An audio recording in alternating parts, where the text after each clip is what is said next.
Imagine the date is January 9, 2026. As night falls over Tehran, the city begins to tremble, not from explosions, but from voices. Street after street echoes with a single chilling chant, "Death to the dictator." The sound spreads like a wave, rising from neighborhoods, crossing highways, and filling the capital with defiance. Then, something unprecedented happens.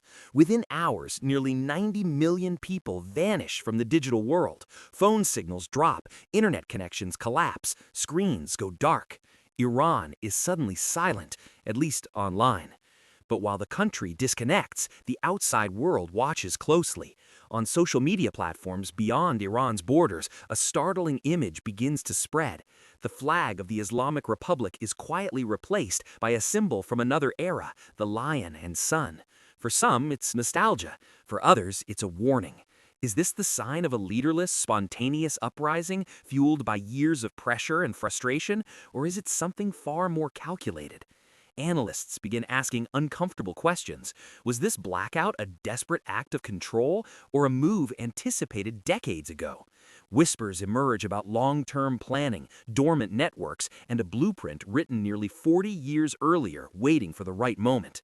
As Tehran's streets fill with uncertainty and the digital silence deepens, one question hangs in the air.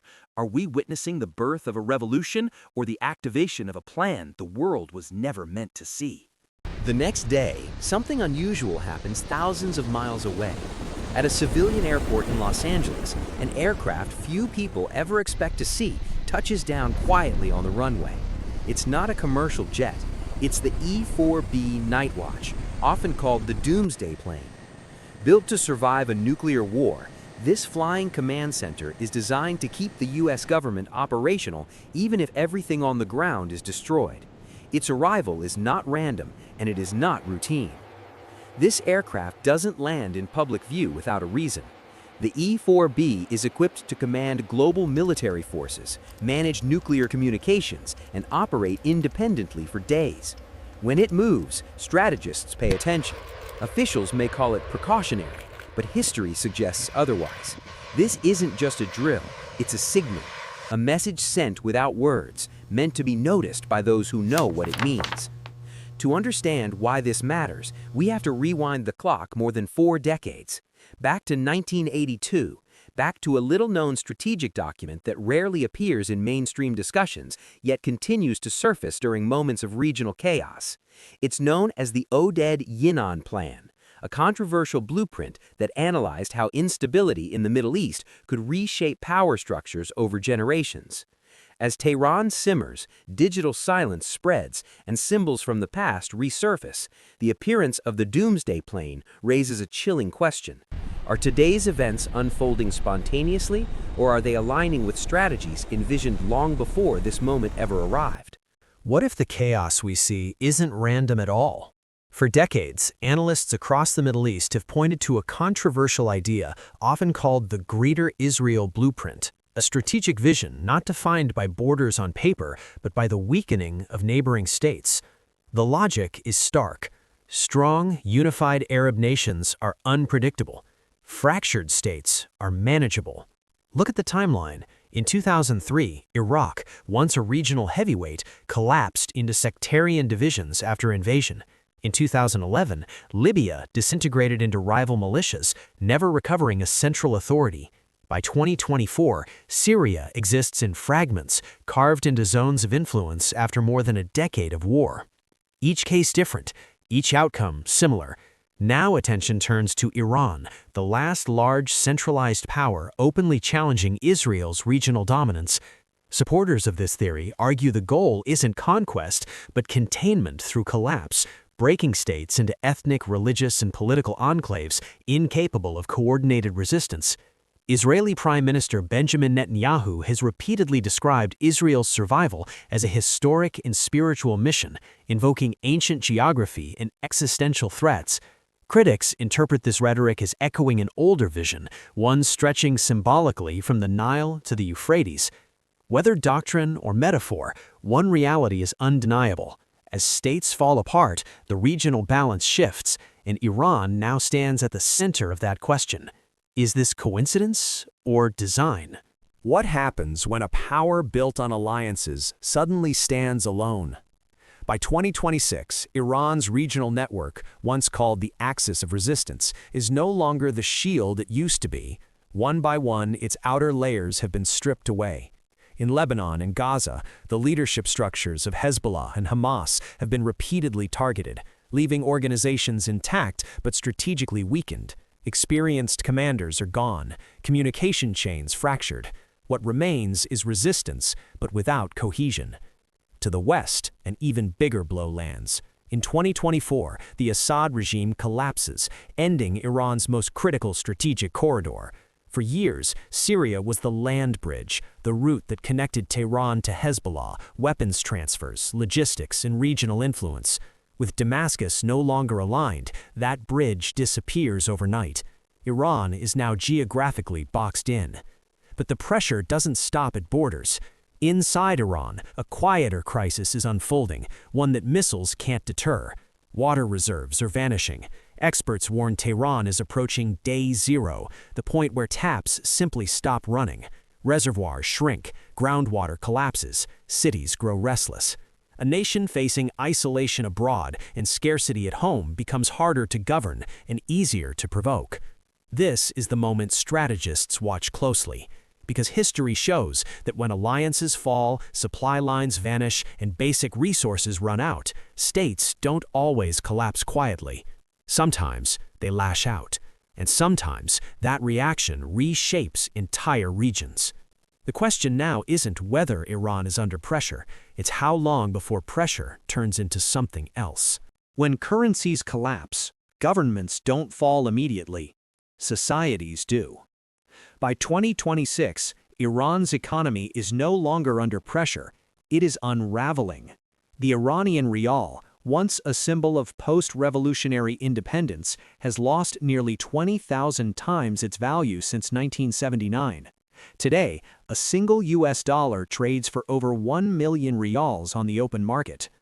For ordinary Iranians, prices change by the hour. Salaries don't. Oil still leaves Iranian ports, tankers still move, but inside the country, that money rarely reaches the public. Instead, critics argue it is absorbed by a system designed to sustain regional influence, a resistance network that is now shrinking faster than it can be funded.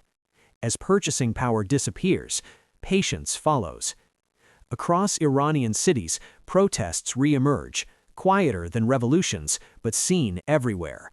Strikes, walkouts, silent marches. The slogans are no longer only political, they are economic. From abroad, opposition figures like Reza Pahlavi amplify the unrest, framing the crisis as a moment of historic opportunity. Western intelligence agencies are reported to be watching closely, not directing events, but tracking momentum, influence, and fracture points. This is where economics becomes strategy, because when a state can no longer pay its workers, subsidize food, or stabilize currency, control shifts, not suddenly, but steadily. The question now isn't whether Iran is under economic siege, it's whether collapse creates reform, or something far less predictable. What follows the fall of one power is rarely peace, it's realignment. This moment is no longer only about Iran or even regime survival. Analysts increasingly frame it as a broader shift in the regional order, the emergence of what some describe as Pax Judaica, a Middle East where Israel becomes the primary stabilizing force as American influence slowly recalibrates rather than dominates. For decades, the United States shaped outcomes through direct presence. Today, its footprint is lighter, more selective. Power doesn't disappear, it transfers. Israel's military, intelligence reach, and technological dominance now extend across multiple theaters, not through occupation, but through deterrence, surveillance, and strategic depth. Supporters argue this creates stability. Critics warn it concentrates power too narrowly. And the shockwaves don't stop at Iran's borders. To the east, Pakistan watches carefully. A 909-kilometer border connects it to Iran, a line that has remained quiet largely because Iran was strong, centralized, and inwardly focused. That equation may change. If instability spreads, Pakistan faces difficult questions. refugee flows, economic pressure, sectarian spillover, and the challenge of securing a long, rugged frontier without escalating tensions. History offers a pattern. When regional balances collapse, neighbors don't get a choice, they get consequences. This isn't the end of a story, it's the widening of it. Because when one axis falls and another rises, the real danger isn't dominance, it's miscalculation. And the region is entering a phase where a single wrong move could redraw borders, not on maps, but in lives. History doesn't end with explosions. It ends with realizations. For more than a century, the world operated under a brutal but familiar rule: survival of the fittest. Empires rose through strength, collapsed through weakness, and justified their dominance with force.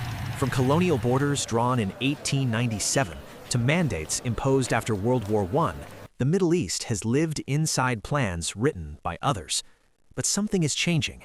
Power today isn't only about who has the biggest army, it's about who can endure pressure, adapt faster, think deeper, and outlast chaos. We are entering an age of survival of the toughest, not the loudest, not the richest, but the most resilient. The Middle East doesn't just face a leadership crisis, it faces an intellectual crossroads. For 128 years, strategies were executed quietly: divide here, destabilize there, redraw influence without redrawing borders. What once looked like coincidence now resembles convergence, and convergence means climax. Yet history also teaches something else. Every dominant order believes it is permanent. Every permanent order eventually isn't. As the sun rises in the east, economically, technologically, strategically, the balance of gravity shifts. New alliances form, old assumptions fracture. The future no longer belongs to those who only react, but to those who understand patterns before they repeat. This isn't a prediction, it's a reminder. The world is changing, not suddenly, but irreversibly, and those who recognize it early never see events the same way again. Some watch history happen, others learn how it works.